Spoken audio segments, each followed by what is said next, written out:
This is one of the deadliest objects mankind has ever produced, the Demon Core. Welcome to a series that I'm calling Scientifically Interesting Ways to Die. In 1945, during the final days of World War II, scientists at the Manhattan Project created a 6-kilogram sphere of plutonium, intended for a third atomic bomb. The war ended before it could be deployed, but left behind became an object of deadly scientific curiosity. Late one night, Manhattan Project physicist Harry Daghlian was working alone in his lab, trying to better understand how to reduce the mass of plutonium needed to reach criticality. Daghlian was manually stacking tungsten carbide bricks around the core to reflect neutrons back inside and increase the core's reaction rate. As he positioned the final brick, the neutron detectors in the room began to alarm.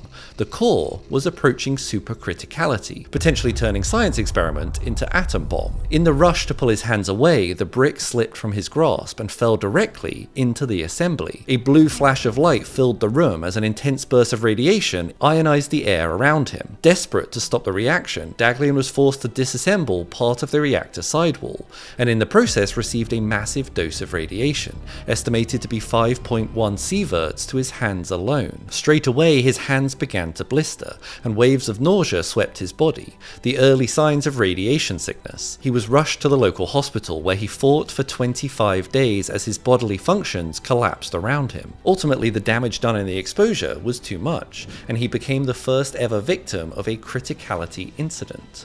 But the Demon Core wasn't finished. 9 months later, physicist Louis Slotin was using a beryllium dome to reflect neutrons back into the core, and to avoid the core going supercritical, against basically every rule of lab safety and common sense, he propped it open with a screwdriver. You can kind of guess where this story is going. During this particular experiment, the screwdriver slipped and the dome fell, and another brilliant blue flash of light filled the lab. Slotin immediately pulled the dome away, ending the reaction, but not before a massive burst of radiation hit everyone in the room. Slotin, standing closest, absorbed an estimated 210 sieverts, 4 times the lethal dose. His hand was almost instantly burned down to the muscle, and his organs didn't fare much better, with one doctor describing it as if he had received a 3-dimensional sunburn to every internal organ. I'm dead.